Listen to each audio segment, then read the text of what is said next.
Thus who die, they recollect their manifold past lives in their modes and details.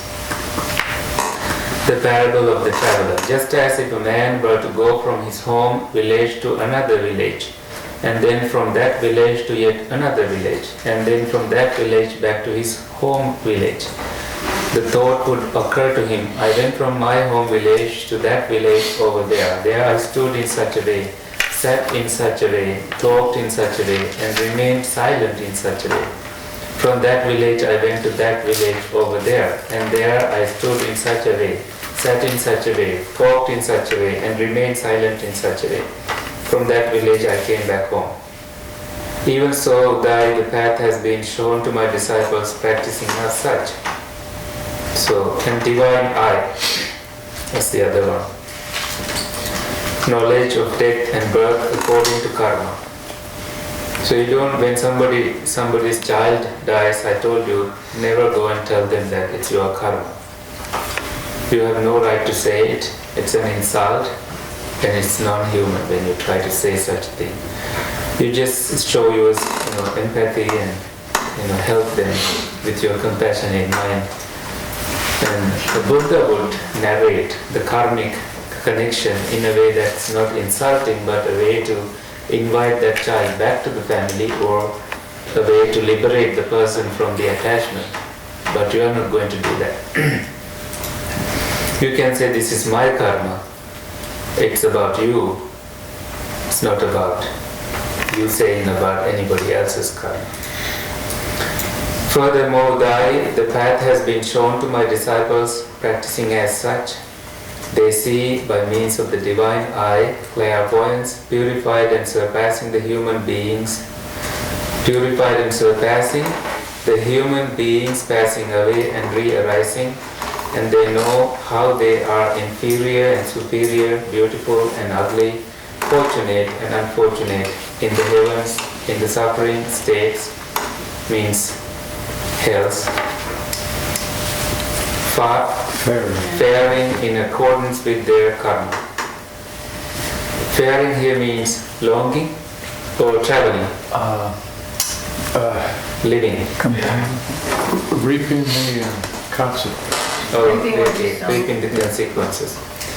Have you read these before? Have you read this before? So it's good to read them. Yeah.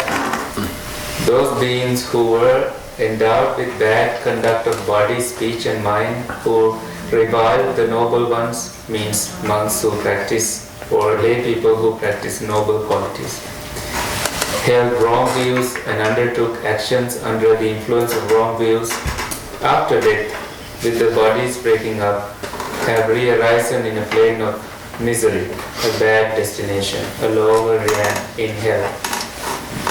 But those beings who were endowed with good conduct of body, speech and mind, who did not revile the noble ones, who held right views and undertook actions under the influence of right views, after death, with the bodies breaking up, have reappeared in a happy destination in heaven. Does it say a Christian or a Buddhist or anything? Well, Christianity did not exist.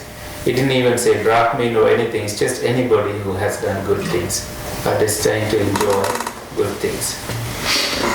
The parable of the city square. Uday, just as if there were a mansion in the central square where four roads meet, and a man with good eyesight standing on top of it, were to see people entering house, leaving it, wandering along the carriage road, and sitting down in the central square where four roads meets, the thought would occur to him, these people are entering a house, leaving it, walking along the streets and doing whatever they are doing. That's how you start seeing people being born in one place and enter into another place. And then 6 super knowledges. Let's just read the list. Where are the 6? Oops, we are at the end. Furthermore, the path has been shown to my disciples practicing as such, having right here and now realized for himself through direct knowledge, attained and dwelt in the freedom of mind and freedom by wisdom, that are influx free with the destruction of the mental influxes. Uday, just as if there were a pool of water in a mountain glen, clear, limpid, unsullied, where a person with good eyes from its edge would see shellfish and shells, or gravel and pebbles, or shoals of fish moving about or resting in it, and it would occur to him, this pool of water is clear, limpid, and unsullied. Here are these shells, gravel, and pebbles, and also these shoals of fish swimming about and resting. I start liking this sutra. Has basically everything. Even so, the path has been shown to my disciples practicing as such, having right here and now realized for themselves through direct knowledge, attained the liberation of mind and liberation by wisdom. They are influx free with the destruction of the mental influxes. They dwell therein. And in this way, many disciples of mine dwell, having attained the accomplishment and perfection of direct knowledge. This Uday is the fifth quality that my disciples revere, respect. Oh, that's what he was teaching. My disciples revere, respect, esteem, honor, and having honored and respected, they dwell in dependence.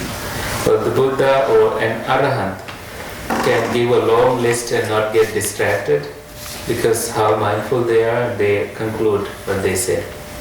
That's the way to know that you are an Arahant.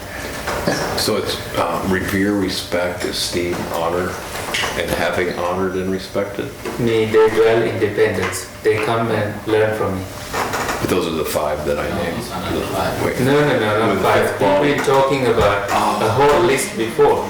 Right. So this is the fifth one we just ended.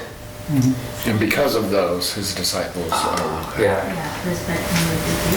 The Blessed One said this, the wanderer Sakuludai, joyful at heart, approved of the Blessed One's word. But of course they had to go get food. Yeah, he was speaking all afternoon, or all morning. What was it? Whole morning, I'm sure. I hope he was sure. Well, not as many distractions, but we did we, I mean, was he saying as fast as we were reading? I don't know, I hope he spoke very fast. Well, to be fair, there's a lot of commentary in between, or comments in between, so it's really not super long. If you were to just read the taking out all the footnotes. Yeah, all the footnotes, and you just read the commentary between the two. Right. You could probably get it down to like 10 pages. Yeah. So. And he would teach this in 1 hour, I think. Yes. Well, it's just him constantly talking, not like weeds talking at places and discussing. Reads. Please take a break.